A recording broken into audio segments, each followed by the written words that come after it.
Ang kwento ni Tomby.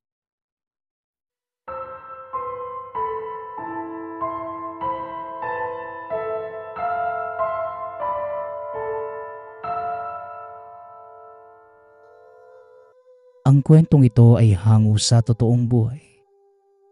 Mula ito sa isa nating tagapakinig na itago na lang natin sa pangalang Baras. Walang eksaktong taon. Kulasi Antique. Alam kong marami na sa aking mga tagapakinig ang naniniwala sa mga agimat, mutya, tangan, orasyon at marami pang iba. Kadalasan sa mga tangan, nakukuha sa kalikasan. Mga bagay na may basbas ng itaas at mga lamang lupa. Masasabing hindi hamak na mas malakas ang galing sa kalikasan kumpara sa mga bagay na gawa ng tao at may dasal lamang. Ngunit papaano kung ang tangan o mutya ay galing mismo sa nilalang?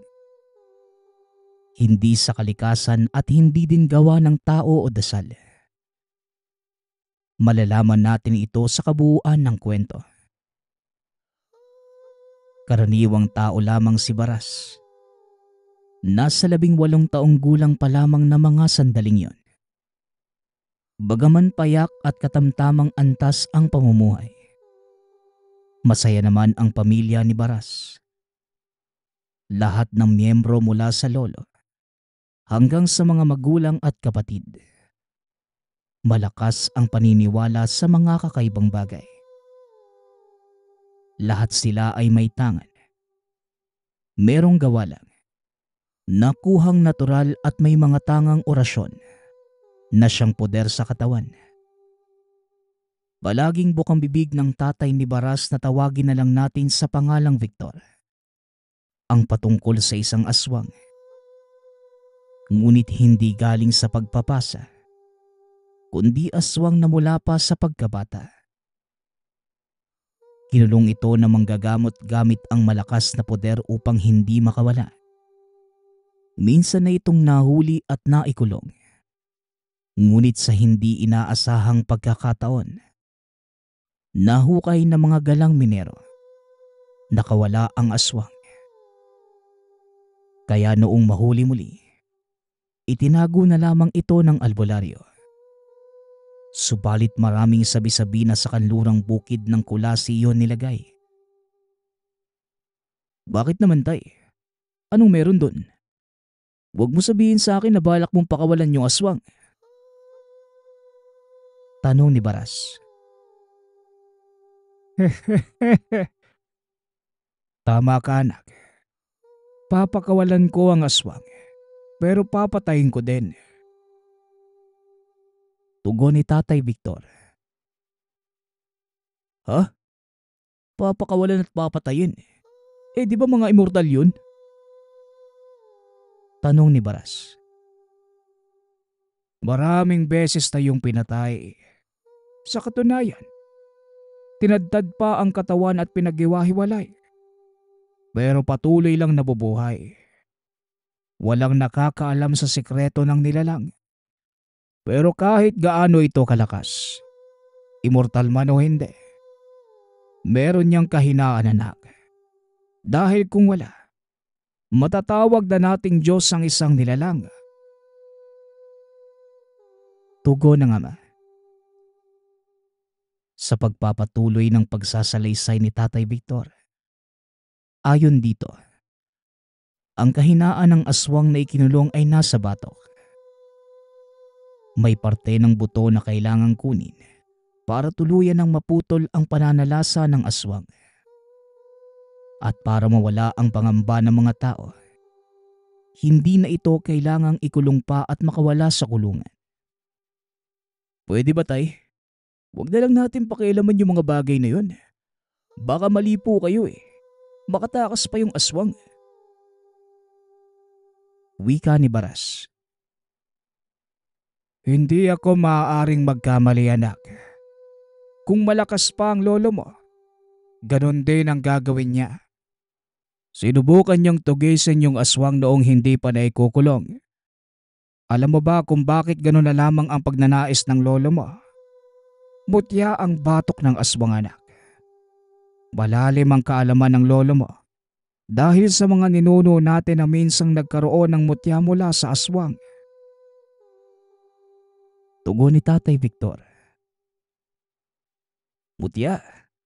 Sige tay, pagpalagay na nating tama ka.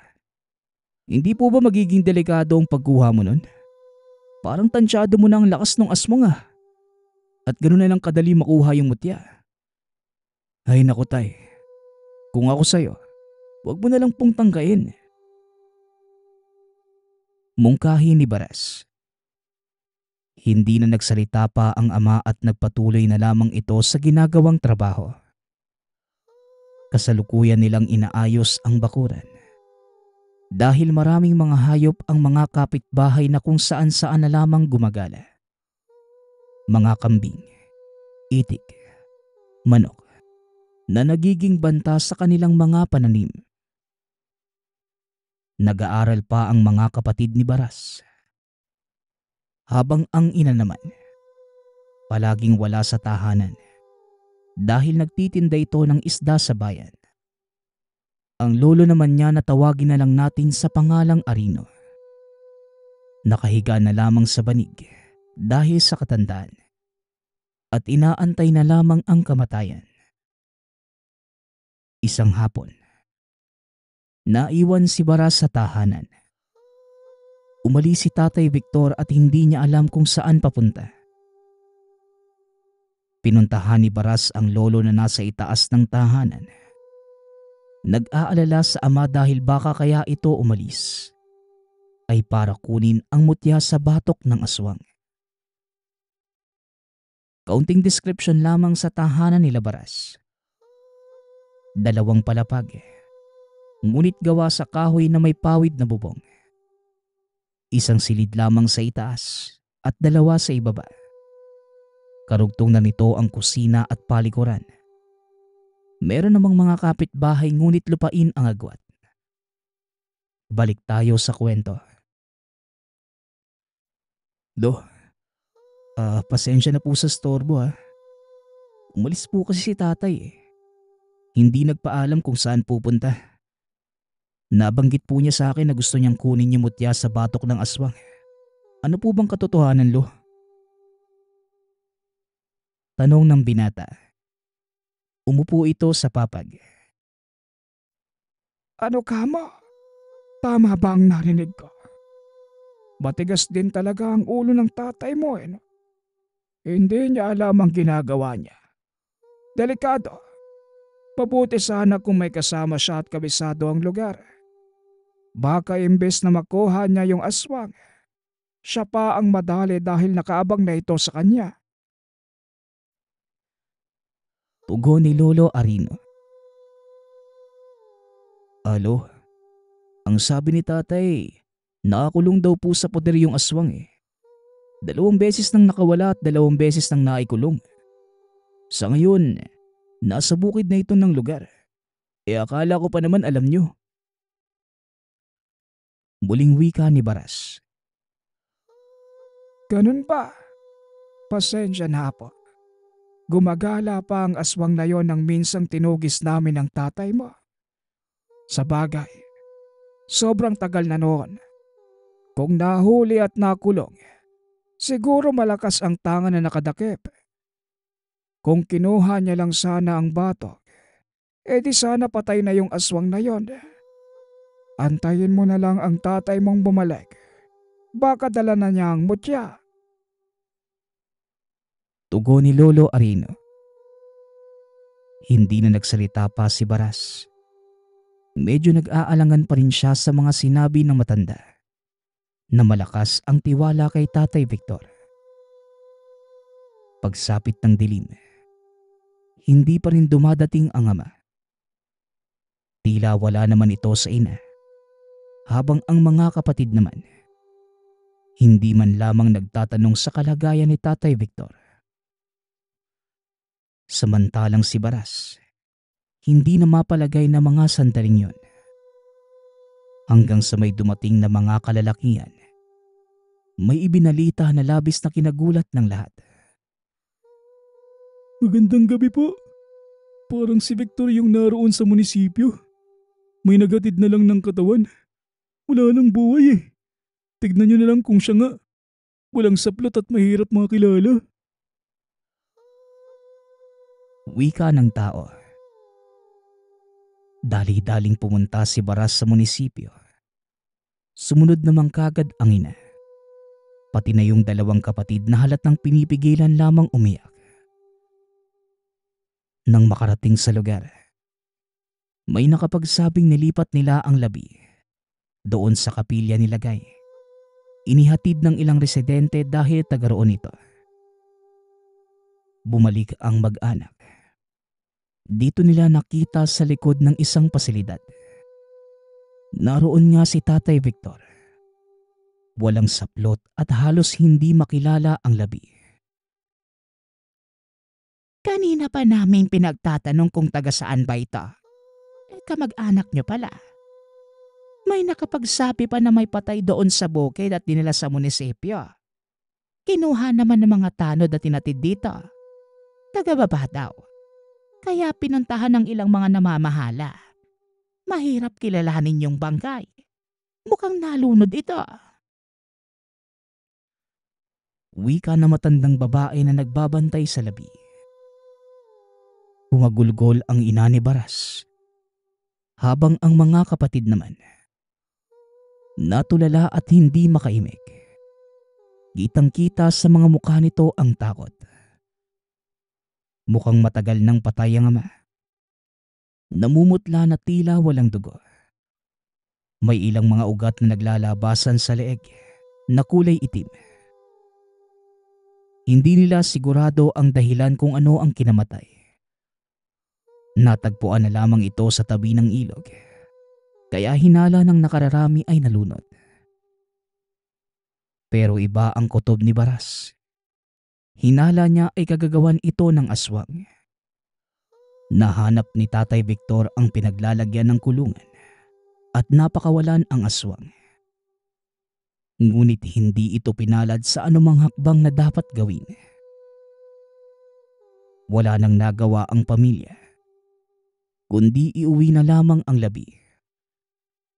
Tanggapin ang sinapit at ipaubaya sa Diyos kung sino man ang may gawa ng pagpaslang.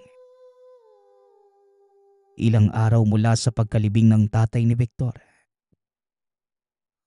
Paras, umari ka nga. May sasabihin ako. Ngayon lang ako nagkaroon ng pagkakataon. Patungkol ito sa tatay mo. Tama ang hinala mong pinuntahan niya ang aswang at napakawalan. Hindi na tatay niyo ang nilibing, kundi isa na lamang ilusyon. Maaaring kinaina ng aswang. Nag-iwan ng labi upang hindi siya mapaghinalaan. Ngayon alam ko nang nakawala na ito. Malaking bantayan para sa mga tao. Mabuti sana kung buhay pa ang nakahuli nito noon. Wika ni Lolo Arino. Hindi nakapagsalita si Baras. Nabalot ito ng matinding takot at pag-aalala sa mga sinabi ng matanda. Sinabi niya sa sarili na dahil siya lamang ang nakakaalam, dapat may gawin itong hakbang. Ngunit kung ipagkakalat niyang nakawala muli ang aswang, magdudulot lamang ito ng gulo at maaaring sila pa ang pagbuntungan ng mga tao. Nang mga sumunod na araw, kasabay ng paglipas ng oras, inihanda na rin ni Baras ang sarili.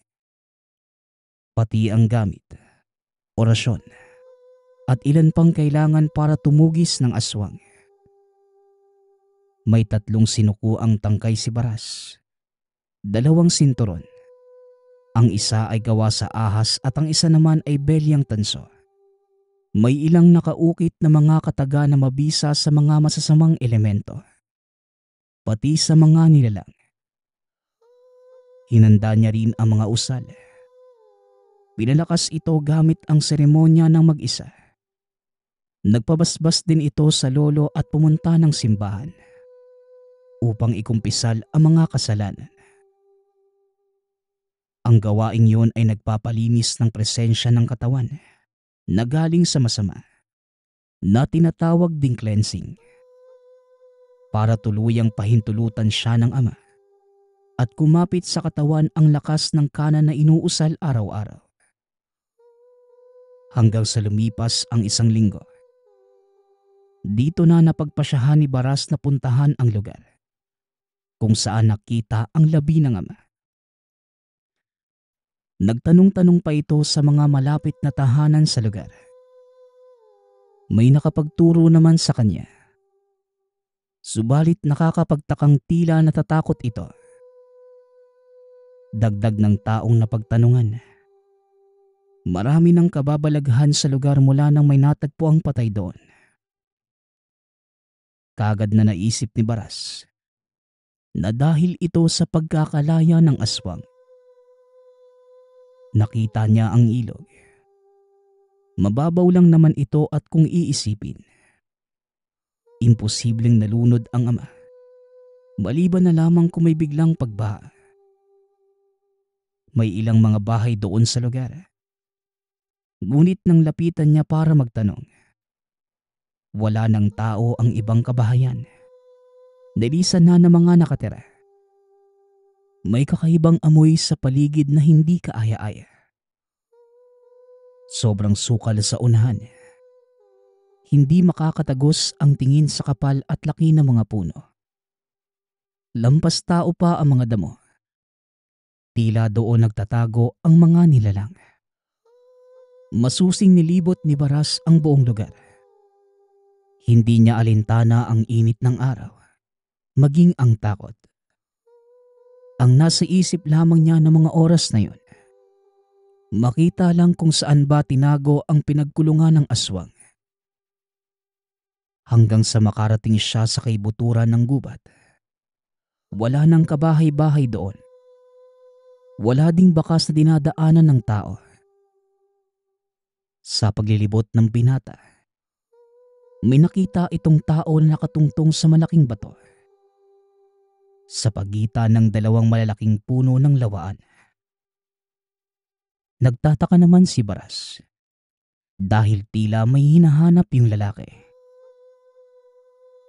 Mawalang galang na po. Napagala po ata kayo sa lugar. Wika ni Baras. Ikaw ang napagala dito, iho. Ilang beses na akong nakatungtong sa lugar na ito. Tugon ng tao. Humarap ito kay Baras. Tansya ng binata. Mga nasa 50 anyos at may bitbit na mahabang itak. Opo, tama po kayo. Ako nga po pala si Baras. Sa Kulasi, doon sa sentro ng lugar ako nakatira. Teka, alam niyo din po ba yung nangyari dito? Pagpapakilala ni Baras. Ako naman si Duno. Alam na alam ko kung anong nangyayari. Pinakialaman ang pinagtaguan ng kulungan. Halika dito banda. Makikita mo kung nasaan. Tugon ng lalaki na nagpakilalang Duno. Hindi nakapagsalita si Baras. Umakyat siya sa bato at dito nakita ang isang puno na may malayungib na ugat sa ilalim. Nagkahawi-hawi ang mga damo at may bakas pa ng dugo. Diyan ikinulong ni Ablo ang aswang. Lintik. Mabuti sana kung buhay pa si Ablo. Sino kayang nakialam? Teka, bakit ka nga ba narito? May kinalaman ka ba dito? Tanong ni Duno. Hindi na tinago pa ni Baras ang mga nalalaman. Inamin ito na ang ama ang may kagagawan. Ipinalam din niya ang dahilan kung bakit. Dinagdag niyang namatay na ang ama. Mutya, abay ngayon ko lang nalaman. Wala namang nabanggit sa akin si Mang Ablo. Noong nagkasakit siya, sinabi niya lang kung saan itinago niya ang kulungan sa akin. Lintik, nang dahil sa kahibangan niyo, ayan, anong napala niyo? Nakawala na ang napakapanganib na aswang. Wika ni Mang Duno. Pasensya na po ah. Maging ako, hindi ko rin po inaasahan. Pero ang pinunta ko po dito, hulihin ang aswang at patayin. Kukunin ko po yung batok niya para hindi na mabuhay pa. Tugon ni Baras. Kung ganun kailangan kitang tulungan. Ang problema, hindi natin alam kung nasaan na ang impaktong yun. Sumama ka sa akin. Mungkahi ni Duno. Sumunod naman si Baras sa kanya. Hanggang sa nasilayan ng binata ang isang espasyo na maraming bakas ng aswang. Sinabi pa ni Mang Duno, nilagyan niya ito ng orasyon bilang patibong. Base ito sa paghuli nila sa aswang noong ikalawang beses. Nagulat naman ang binata sapagkat kasama pala si Mang Duno noong mahuli muli ang aswang. Dinagdag pa ni Mang Duno, lahat ng pamamaraan niya galing din kay Ablo. May lason at ilang kagamitan sa pagtugis ng aswang. Naiwan din sa kanya ang hibla mula sa buhok ng tikbalang. Hindi na kailapa kay Baras ang tangang dala ni Duno sapagkat malalim ang kaalaman ng binata sa ganitong usapin. Pinagplanuhan na nila ang paghuli sa aswang at kagaya ng dating ginawa nila Mang Duno, ito din ang napagkasunduan nila ni Baras. Magiging tagapagmasid lamang si Mang Duno habang si Baras naman ang tagapanglinlang. Inihanda ng binata ang mga kagamitan habang si Mang Duno naman inihanda din ang posisyon kung saan magmamasid. Pagsapit ng dilim, dito na nila hinamon ang aswang. Inihampas ni Baras ang sinturong ahas sa lupa. Panay sigaw ng lapit na magpataya na sila. Umieko yon sa loob ng gubat. Hanggang sa bigla na lang napasigaw si Mang Duno. Pagtingin ni Baras sa kinaroroonan na matanda, nakita niyang nakikipagbunos si Mang Duno doon sa aswang. Kitang-kita ni Baras ang itsura. Maliwanag ang lugar dahil nagsiga sila bilang pangontra sa elemento. Ngunit nang maaninag ni Baras ang buong postura ng nilalang, nanlaki ang mga mata ng binata. Yung suot ng ama noong umalis, ito din yung suot ng aswang. Bukod dito, may porselas ding itim na gamit ni Tatay Victor. Papalapit si Baras. Umaatras naman si Mang Duno kasabay ng paghataw ng itak. Bigla na lamang napatigil yung aswang. Tumitig kay Baras na tila nagulat at nagtataka. Nakipagtitigan naman ang binata. Ang itim ng muka at ang kintab ng balahibong bumabalot sa katawan. Hanggang sa, "Anak, bakit narito ka?" Wika ng nilalang.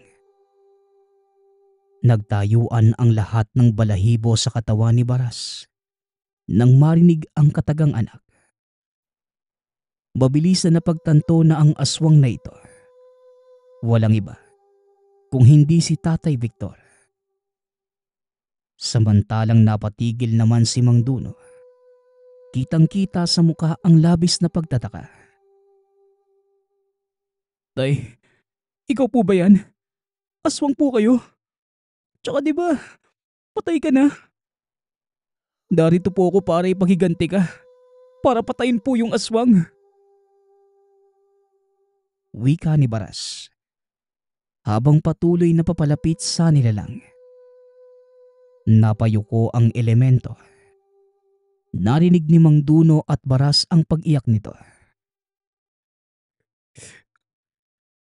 Nagkamali ako, anak. Akala ko madidiktahan natin ang kargaang mutya sa batok ng aswang. Pero hindi. Maliban pa doon, lilipat lang pala ang kapangyarihan niya sa akin. Wika ni Tatay Victor. Dagdag pa ng ama. 2 selyo lang ang nakalagay sa butas. Nakita niya ang aswang na nakatulala lamang sa sulok. Tinanggal niya ang selyo. Pagkabalik ng ulirat ng aswang, lumabas ito sa butas. Kaagad niya itong pinantok at pagkabagsak ng aswang, tinarak niya ang patalim sa batok. Buong lakas na binunot ang gitnang buto sa batok. Hanggang sa tuluyang namatay ang aswang. Nalabis namang kinatuwa ni Tatay Victor. Lalo na't nakuha niya pa ang mutya galing dito. Nilinis niya ang buto. Nakita niyang kulay itim pala ito. Hanggang sa tila nalulusaw yon sa kanyang palad. Nalabis na kinatakot ni Tatay Victor. At baka mabuhay muli ang aswang. Pero nakaramdam si Tatay Victor ng kakaiba sa katawan. Dito biglang nagpakita sa pangitain ang isang demonyo. Tumatawa ito at sinabing, pinalaya na ni Tatay Victor ang naunang aswang. Ngunit siya naman ang pumalit. Labis ang pagsisisi ko, anak. Ako na ang aswang ngayon. Dahil sa takot ko, minabuti ko na lang ipadama sa inyo na patay na ako. Malakas nga ang mutya. Kaya nitong magmanipula. Kaya yon, yung katawan ng unang aswang, ginawa kong katawan ko. Ilusyon lamang yun, anak. Pasensya na. Patawad. Wika ni Tatay Victor. Hindi mapigilan ni Baras ang magalit. Naaawa man sa ama. Ngunit mas lamang ang galit dahil sa sobrang kahangalan. Buneltahan niya pa ito ng mabigat na salita at sinabing, hindi mo ba naiisip ang paghihinagpis ng pamilya mo, Tay? Kahit na aswang ka na, dapat hindi mo ginawa yun. Naiintindihan ka naman namin eh. Wika ni Baras. Tama lang ang ginawa ko, anak.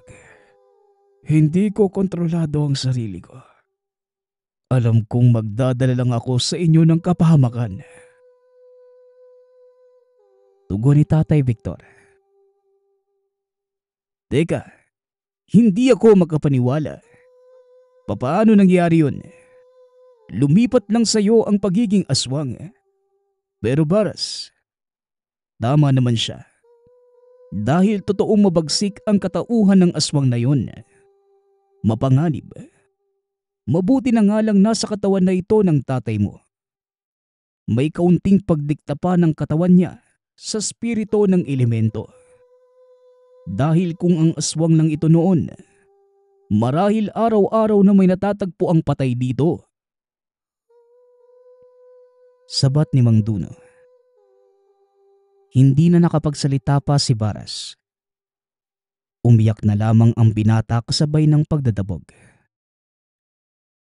Ilang sandali pa ang lumipas. Nagpaalam na si Tatay Victor. At sinabing magpapakalayo-layo muna siya hanggang sa makakaya. Upang hindi na makapaminsala.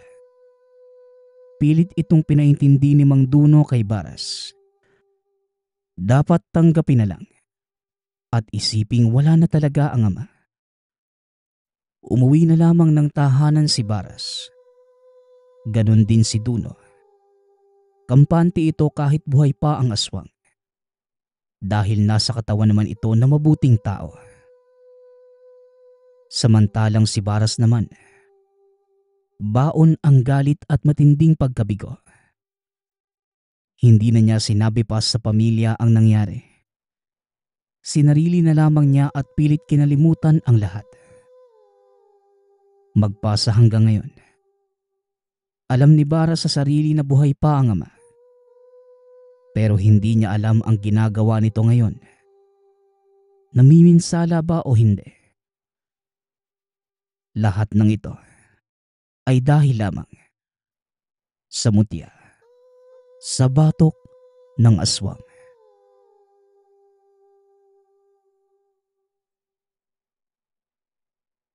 Ang kwentong ito ay hango sa totoong buhay. Mula ito sa isa nating tagapakinig na itago na lang natin sa pangalang David. Walang eksaktong taon. Probinsya ng Samar. Ayon sa sulat, sa Samar naninirahan ang pamilya ni David. Kasama nito ang inang tawagin na lang natin sa pangalang Sandra. At tiyuhin itong si Alex. Hindi tunay na pangalan. Kuya Alex, ang tagal mo ng biyudo. Kailan ka ba mag-aasawa ulit? Tanong ni Nanay Sandra. Oo nga po tiyo. Kailan ka pa ulit mag-aasawa? 10 taon na pong wala si Tia Feliz eh. Panahon na siguro para bumuo ka ng sarili mong pamilya. Dagdag ni David. Aba kayong magina, tantanan niyo nga ako sa ganyang bagay. Wala na sa isipan ko ang pag-aasawa ulit. Dahil masakit mawala ng mahal sa buhay. Tugon ni Tio Alex. Napakamot na lamang sa ulo si Nanay Sandra sa sinabi ng kapatid. Kuya, lampas ka na sa kalendaryo. Tapos ilang taon na lang senior ka na. Abay paano ka pa niyan magkakaanak? Muling wika ni Nanay Sandra. Aba, ikaw kaya, kailan ka ulit mag-aasawa? Abay pareho lang tayo dito na nawalan ng asawa. Sige, kapag nagkaasawa ka na ulit, susunod din ako. Pabirong tugon ni Tio Alex. Kuya, ikaw 10 taon ng biyudo. Ako nung nakaraang taon lang namatay ang asawa ko. Kaya ayoko pa na mag-asawa, no? Tsaka kontento na ako nakasama itong anak ko. Sa kanya ko na lang itutuon ang atensyon ko. Ikaw ang dapat mag-asawa dahil wala ka pang anak. Wika ni Nanay Sandra. Malalim na napubuntong hininga si Tio Alex. Sumingit muli sa usapan si David. Ay naku Tio, tama po si Nanay. Aba mag-asawa ka na po. Gusto mo po ba hanapan kita?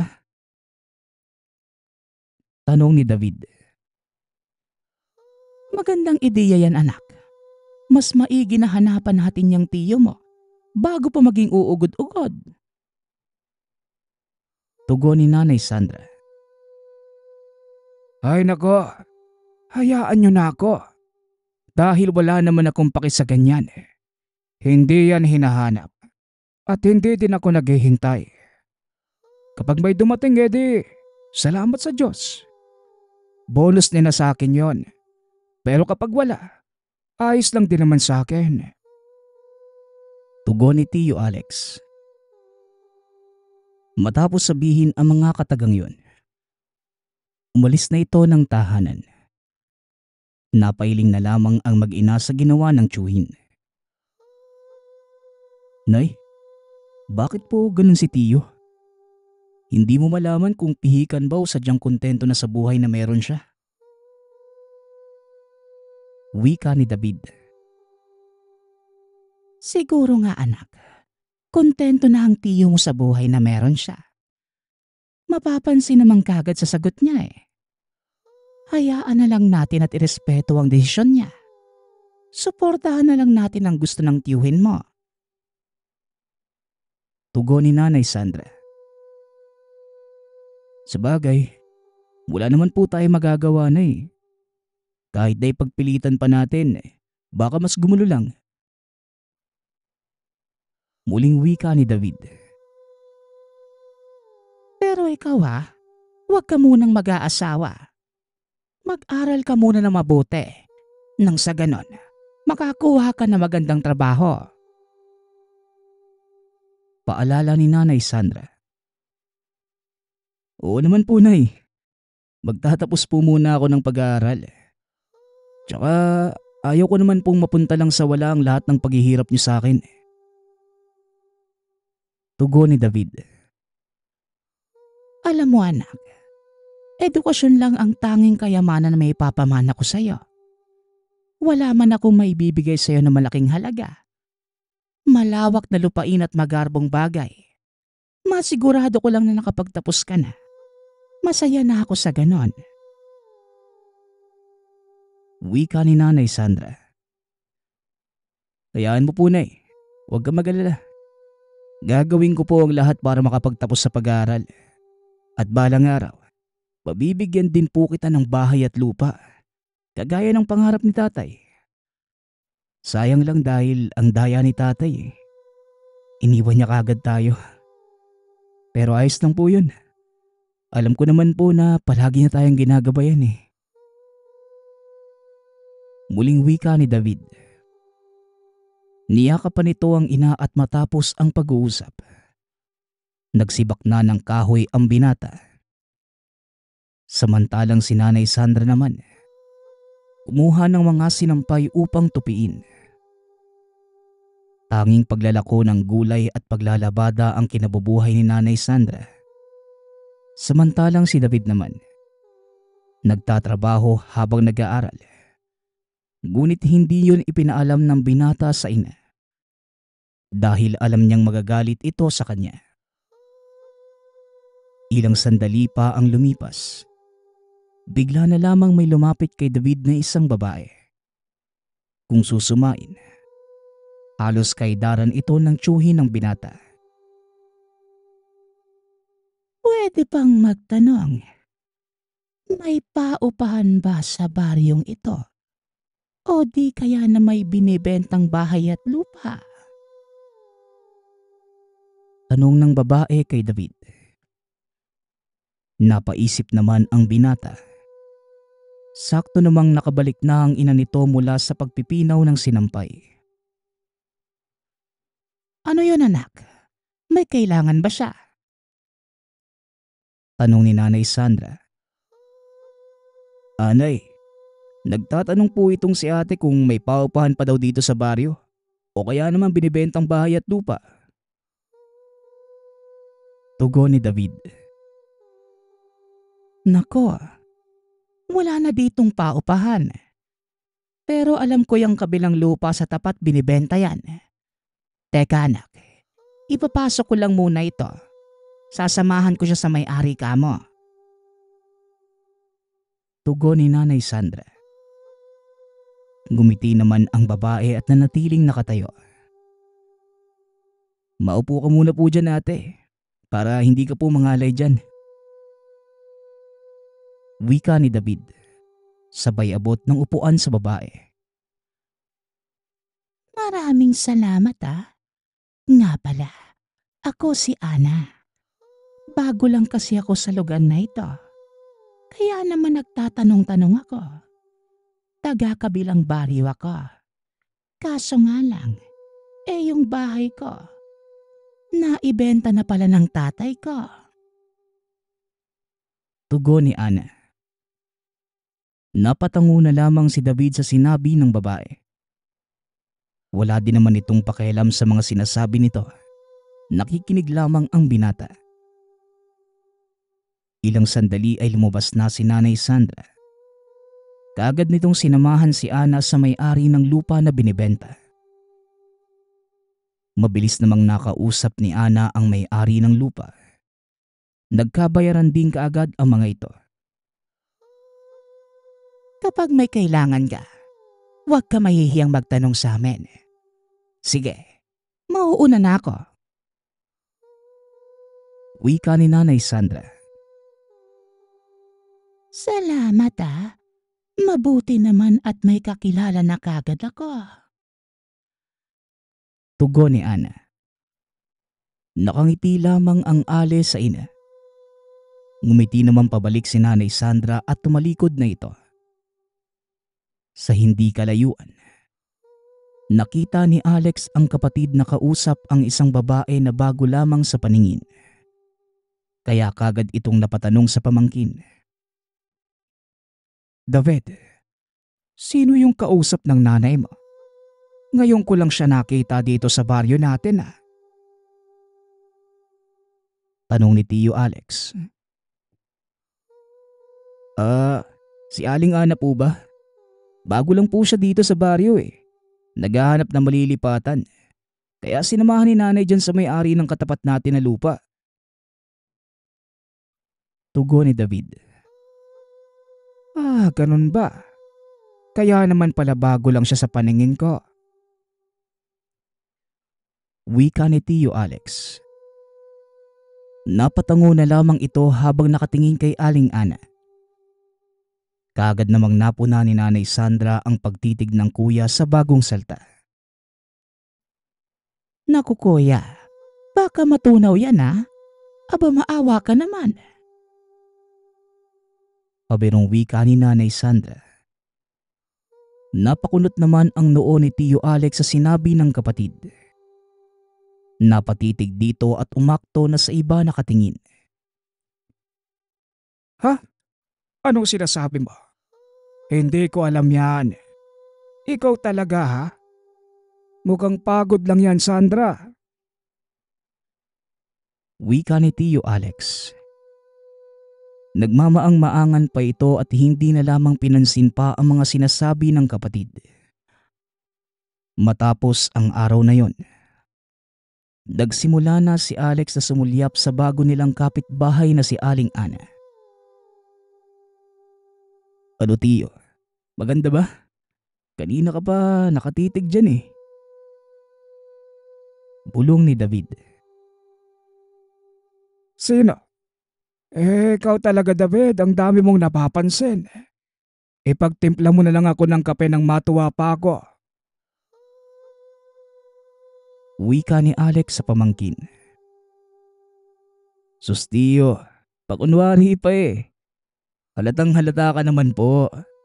Kaya wag mo na po itago Tio. Halata naman po sa kinikilos nyo eh. Tugon ni David. Nilakihan ito ng mata ni Alex kaya naman umalis na lamang si David. Kaagad na nagpunta sa kusina. Sabay pinagtimpla ng kape ang tiyuhin. Ilang sandali pa ang lumipas. Lumapit si Aling Ana sa gawin ni Alex at matamis itong ngumiti. Magandang araw sa'yo. Ikaw ba yung tiyuhin ni David? Bigla ang tanong ng Ale. Napakamot na lamang ng ulo si Tio Alex. Napatingin sa pamangkin. Pigil naman ang pagtawa ni David dahil ito ang may pakana ng lahat. Oo. Ako nga, bakit naman? May ginawa bang masama yung pamangkin ko? Tugon ni Alex. Naku, wala naman. Ngayon lang kasi kita napansin.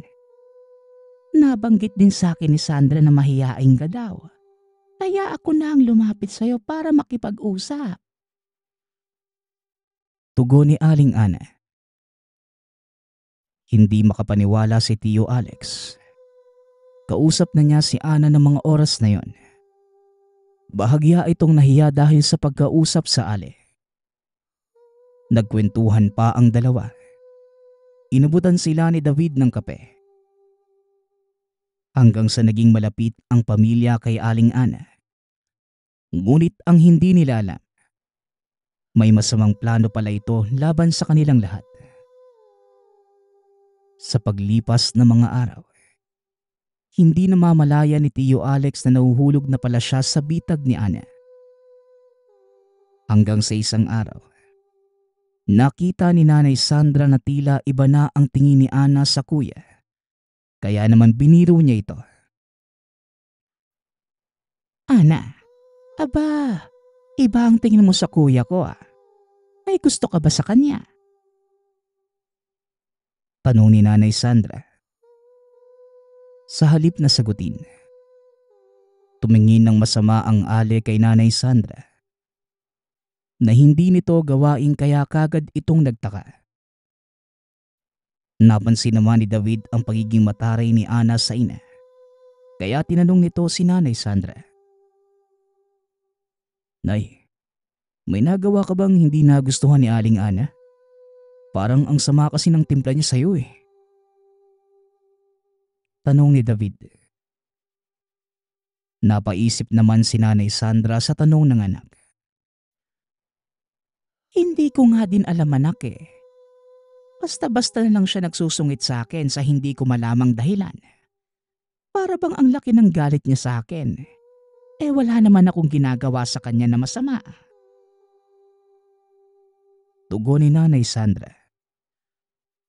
Napakunot naman ang noo ni David sa sagot ng ina. Eh bakit po ganun siya sa'yo? Nakakapagtaka lang po eh. Hindi naman siya ganyan sa'yo noon. Tanong ni David. Nagkibit balikat lamang si Nanay Sandra. Maging siya ay hindi alam ang dahilan ng biglaang pagbabago ng pakikitungo sa kanya ni Aling Ana. Lumipas pa ang ilang linggo.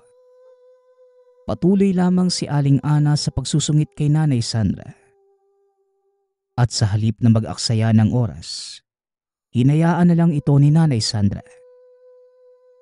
Hanggang sa sumapit ang araw na yon, kung saan kusang lumapit si Aling Ana sa kanya.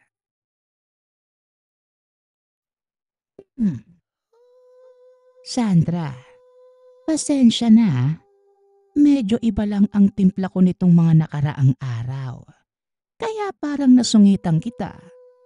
Kaya heto, bigay ko sa'yo bilang paghingi ng tawad. Wika ni Aling Ana. Sabay abot sa bagong luto na tinolang manok. Napangiti naman si Nanay Sandra sa binigay ni Aling Ana. Lalo pat paborito niya ang ulam na ganon. Nako, ayos lang yon. Ganon talaga pero salamat dito sa bigay mo ah. Nag-abala ka pa. Paborito ko pa naman ang ulam na yan. Wika ni Nanay Sandra. Alam ko. Kaya nga sinadya ko na yan ng lutuin. Alam ko na gusto mo ng tinola. Mas sinarapan ko pa yan. Tugon ni Aling Ana. Sige. Sakto at nagugutom na din ako. Kakatapos ko lang din maglabada. Muling wika ni Nanay Sandra. Pumasok na ito ng tahanan. Kaagad hinanda ni Nanay Sandra ang ulam. Nang maubos ang kinain, nakaramdam ng pag-antok si Nanay Sandra kaya naman kagad itong nahiga sa kama upang magpahinga. Palihim namang napangiti si Aling Ana. Pasabi na lang sa nanay mo na aalis na ako, David. Pagpapaalam ni Aling Ana. Nako sige po. Si nanay po kasi nagpapahinga, tinulugan ka eh. Tugon ni David. Tumango lamang si Ana sa sinabi ng binata at tumalis. Kinagabihan, nagulat na lamang si David nang magising ang ina na sumisigaw. David, tulungan mo ako. Napakasakit ng... Sigaw ni Nanay Sandra. Kaagad namang nilapitan ni David ang ina upang tignan kung ano ang iniinda nito. Nay, ano po bang nangyari sa'yo? Bakit bigla ka na lang pong sumisigaw dyan? Tanong ni David. Ang sakit ng tiyan ko. Parang tinutusok ng kung anong bagay. Tugon ni Nanay Sandra. Dali-dali namang tinignan ni David ang tiyan ng ina. Dito niya nakita na napakalaki nito. Nay, ang laki naman po ng tiyan mo. Anong nangyari dyan? Muling tanong ng binata. Hindi naman kaagad nakasagot si Nanay Sandra. dahil napasukan na ito ng dugo. Labis na nag-alala si David. Kaya naman binuhat niya ang ina at dito na nila nakasalubong si Tio Alex. O David, ano bang nangyari sa nanay mo? Saan mo siya dadalhin? Tanong ni Tio Alex. Sa ospital po, Tio. Sobrang sakit daw po ng tiyan niya eh. Tapos tignan mo po oh, napakalaki. Tugon ni David. O sige, sasamahan na kita baka mapano pa yung nanay mo. Wika ni Tio Alex. Kaagad na dinala ng magtsuhin sa ospital si Nanay Sandra. Naasikaso naman ito ng mga doktor. Ano po kayang nangyari kay nanay? Ayos lang naman po siya kanina eh. Pero pagkagising po niya, sumisigaw na po siya na sobrang sakit. Wika ni David. Ano ba kasing kinain ng nanay mo kanina? Baka naman yun ang dahilan ng pananakit at paglobo ng tiyan niya. Tugon ni Tio Alex. Sa pagkakaalam ko po, ang huling kinain ni nanay yung tinolang manok na luto mismo ni Aling Ana. Malinis naman po siguro yun. Tugon ni David. Ilang sandali pa ay lumabas na ang doktor. Kinausap ang magtsuhin. Kaagad na sinabi ng doktor na mayroong kanser si Nanay Sandra at kailangan itong maoperahan agad. Nagulat naman si David sa sinabi ng doktor. Ngunit si Tio Alex, nanatiling tahimik na tila nag-iisip. Saan naman tayo kukuha ng ganong kalaking pera? Halos gipit nga tayo sa pang-araw-araw na pangkain. Wika ni Tio Alex. Tinabihan naman ito ni David na lumuluha na ng mga oras na yon. Hindi na po yun ang mahalaga, Tio. Ang mas importante po, maging mabuti na ang kalagayan ni nanay. Tugon ni David. David, saan naman tayo hihingi ng tulong? Narinig mo naman yung sinabi ng doktor, di ba? Kailangan na kagad maoperahan ng nanay mo. Diyos ko naman, Sandra. Muling wika ni Tio Alex. Nasuntok pa nito ang pader at napahilamos naman sa mukha si David. Huwag po kayo mag-alala, Tio. Gagawin ko po ng paraan. Para kay nanay, gagawin ko po ang lahat. Wika ni David. Matapos bitawan ang mga katagang yon, dali-dali na itong umalis. Umuwi ng tahanan si David. Binuksan ang alkansya na inipunan niya ng pambilisanan ng motor. Kaagad na binilang ni David ang pera. Ngunit hindi yon sapat para sa operasyon ng ina. Kaya naman ang hingi na ng tulong si David sa iba nilang kamag-anak, maging sa pamilya ng yumaong ama. Kaagad namang nagbigay ang mga ito. Laking pasasalamat ni David. May kaya ang kamag-anak ng yumaong ama at nakaipon kaagad ito ng sapat na pera. Kaagad namang binayad ni David ang nalikom na pera. Kaya naoperahan na si Nanay Sandra. Nagtataka naman si Tio Alex kung saan kumuha ng pera si David. Paano ka nakalikom ng ganong kalaki? Huwag mo sabihin sa akin na humingi ka ng tulong sa kamag-anak ng tatay mo. Tanong ni Tio Alex. Ginawa ko na po, Tio. Wala akong paki kahit isumbat pa nila sa akin yun. Ang mahalaga sa akin, maging maayos ang kalagayan ni nanay. Tugon ni David. Ano pa bang magagawa ko? Tapos na eh. Ito yung nalikom ko na pera. Pandagdag na lang yan sa iba pa nating gastusin. Wika ni Tio Alex. Makalipas ang ilang sandali, lumabas na ang doktor. Sinabi nito na naging maayos ang operasyon ni Nanay Sandra. Kinabukasan, nagising na si Nanay Sandra at masaya si David na maayos na ang kalagayan ng ina. Ilang linggo pang nanatili sa ospital si Nanay Sandra upang siguraduhin na wala ng komplikasyon sa kalusugan nito. At nang makauwi, kaagad namang dumalaw si Aling Ana sa tahanan.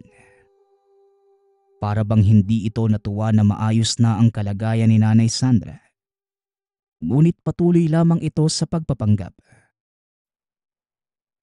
Ayos ka lang ba, Sandra? Napalitaan ko nga yung nangyari. Pasensya na kayo ah. Wala din naman kasi akong pera. Wika ni Aling Ana. Ayos lang yon. Ang mahalaga, maayos na ang kalagayan ko. Ipinagpapasalamat ko yun sa Diyos dahil hindi niya ako pinabayaan.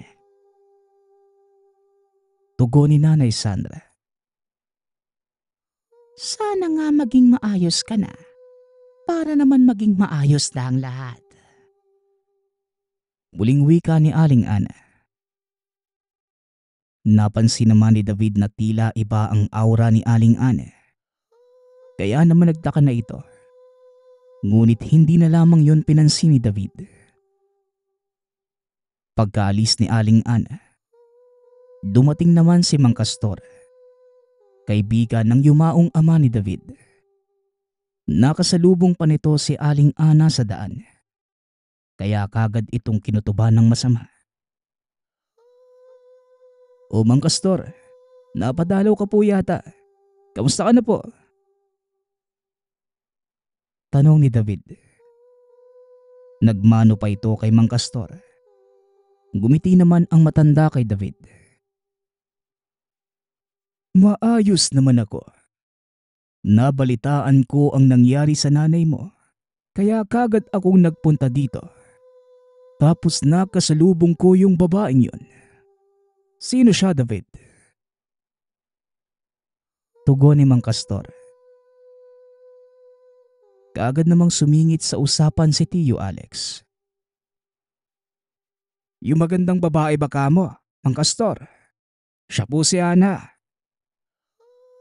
Tugon ni Tio Alex na may ngiti sa labi. Napatango naman si Mang Castor.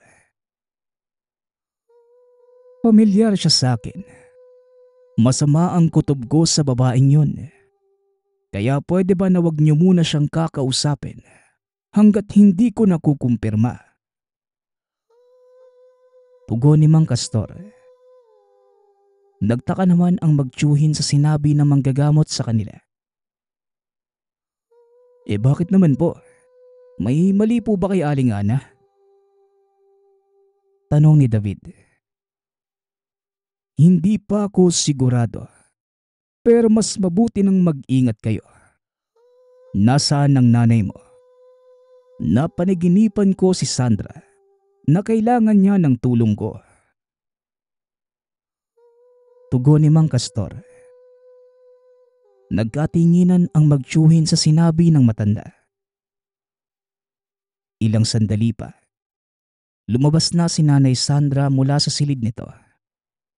Naging masaya ito na makita muli si Mang Castor.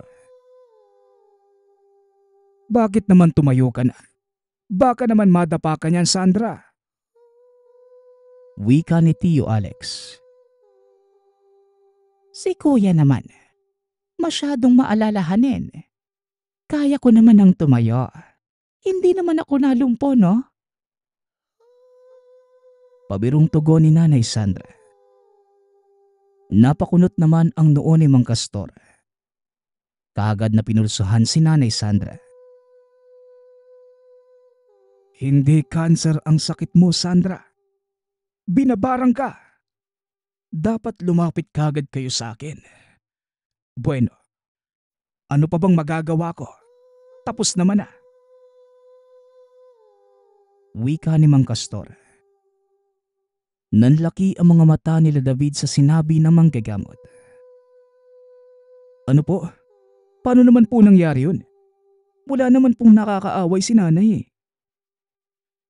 Tugon ni David. Kaagad namang pinaupo ni Mang Castor si Nanay Sandra. Nag-usal ito ng dasal at hinawakan ang ulo. Magpakilala ka. Sino ka? Bakit mo binabarang si Sandra? Tanong ni Mang Castor. Di ako magpapakilala sa'yo. Malaki ang kasalanan sa akin ng pamilyang ito. Kaya kukunin ko ang buhay ng babaeng ito. Wika ni Nanay Sandra. Ngunit kakaiba ang boses. Hindi ka ba talaga magpapakilala? Talaga lang ah. Gusto mo na bang patayin kita? Wika ni Mang Castor. Ngumisi lamang si Nanay Sandra na tila wala sa sarili. Ako, matatakot sa'yo. Mas malakas ako sa'yo. Natalo na kita noon. Tugon ni Nanay Sandra habang patuloy lamang sa paghalakhak. Napangiti naman si Mang Castor. Dito na hinimatay si Nanay Sandra. Si Ana. Siya ang bumarang sa nanay mo. Siya din ang pumatay sa tatay mo, David. Wika ni Mang Castor. Nanlaki ang mga mata ni Tio Alex at hindi makapaniwala sa sinabi ng manggagamot. Di ba ang sabi mo? Natalo mo nang nang barang sa asawa ng kapatid ko. Bakit bumalik pa siya? Tanong ni Tio Alex. Hindi naman maunawaan ni David ang sinasabi ng dalawa. Teka, ano po bang sinasabi niyo? Akala ko po ba namatay si tatay dahil sa sakit? Tanong ni David. Hindi, David. Binarang ang tatay mo na siyang kinamatay niya. At hindi ko din alam kung paano nagawa ng aswang na yon na matalo ang binalik ko sa kanya. Tugon ni Mang Castor. Bakit naman po binarang si tatay? Ano po bang tinatago niyo sa akin? Tanong ni David. Hindi na nito napigilang mapaluha. Isang manunugis ng aswang ang tatay mo noon. Napatay niya ang magulang ng isang aswang. At hindi ko alam na si Ana pala yon. Balademonyo ang lakas niya. Kaya nagawa niyang mapatay ang tatay mo. Pero buong akala ko, napatay niya ang buong pamilya ng aswang. Pagpapaliwanag ni Tio Alex. Dito na naging maliwanag ang lahat para kay David. Hindi ito makapaniwala na isang manunugis ang yumaong ama. Ano pong dapat nating gawin para maisalba si nanay? Tanong ni David. Isa lang ang solusyon. Tanggalin ang sumpa o patayin ang sumumpa sa kanya. Hindi naman aalisin ni Ana ang sumpa. Kaya naman, papatayin natin siya. Tugon ni Mang Castor. Paano natin gagawin yon? Napakalakas ng mambabarang na aswang na yon. Tanong ni Tio Alex. Na binabalot na ng kaba sa sinabi ni Mang Castor. Ako na ang bahala. Tama nga ang hinala ko. Mabuti na lamang at binalaan ako ng mutsyang tangan ko. Wika ni Mang Castor. Ang mutyang tangan ng matanda. Ito ay mutya ng ipo-ipo. at tangan din ito ang Bato-Omo na nakuha sa isang kuweba nang minsan nakipaglaban sa ibang aswang. Kinakabahan man, nagpumilit si David na sumama kay Mang Castor. Wala namang nagawa si Tio Alex, kundi ang maiwan at bantayan ang kapatid. Gagawin ko po ang lahat para maalis ang sumpa kay nanay. Hindi po ko titigil hanggat hindi nagiging maayos ang lahat. Wika ni David. Isuot mo itong tagabulag at itong pulang korales upang may proteksyon ka labang kayana. Tugon ni Mang Castor, sabay abot sa binata. Kaagad namang sinunod ni David ang sinabi ng matanda. Dinala ni David ang espada ng ama. Dahil bago mamaalam, tinuruan siya ng ama kung paano ito gamitin. Handang-handa na ang dalawa sa pagsugod. At dahil nalaman na ni Mang Castor ang pagkakakilanlan ni Ana, nagtago na ito sa gubat. Saan po natin hahanapin si Aling Ana ngayon? Mukhang wala na po siya sa bahay niya eh. Wika ni David. Ngumiti lamang si Mang Castor at humingi ng gabay sa mga tanga na mutya. Sa tulong ng mutya ng ipo-ipo, kaagad natukoy ni Mang Castor ang kinaroroonan ni Ana. Kaya mabilis na nagpunta doon ang dalawa. Pagkarating sa gubat, natanaw nila ang maliit na kubo at si Ana ang nagwawalis.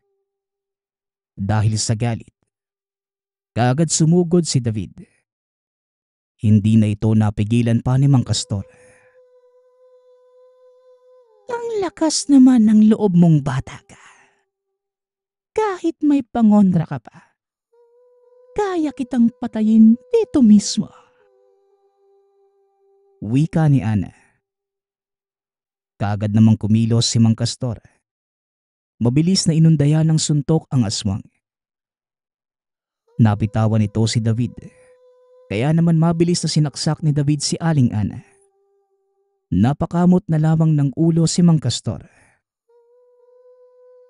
Para yan sa pagpatay mo sa tatay ko. At ito naman, para sa ginawa mo sa nanay ko. Galit na sigaw ni David. Pinugot ang ulo ni Aling Ana. Nagtalsikan ang dugo at nagulat si Mang Castor sa ginawa ng binata. Ba't mo namang ginawa yon? Bala ko pa sana siyang pahirapan eh. Bueno, sunugin na natin yan nang sa ganon. Walang makalam na iba. Wika ni Mang Castor. Sinunog ng mga ito ang bangkay ni Aling Ana. Bumalik sa bahay nila David. Nang makauwi sa tahanan, doon lamang pinagtapat ni Mang Castor. Nakita niya na may nakabaong mutya sa binti ng binata. Kaya walang hirap nitong napatay kagad ang aswang na mangkukulam. Ningid man sa kaalaman ni Nanay Sandra at Tio Alex. Ngunit bata pa lamang ito. Kasama sa pagtuturo ng paggamit ng espada, ay nilagyan din pala ito ng mutya. Naging maayos na ang lahat mula ng araw na yon. At sa kasalukuyan, kapiling na ng Diyos si Nanay Sandra maging si Tio Alex. Habang si David naman, ipinagpatuloy ang nasimula ng ama. Naging tagatugis ng aswang. Nagkaroon ng sariling asawa at anak. Ngunit hindi pa rin niya malilimutan nang minsan niyang ipaghiganti ang pagkakasakit ng ina at pagkamatay ng ama.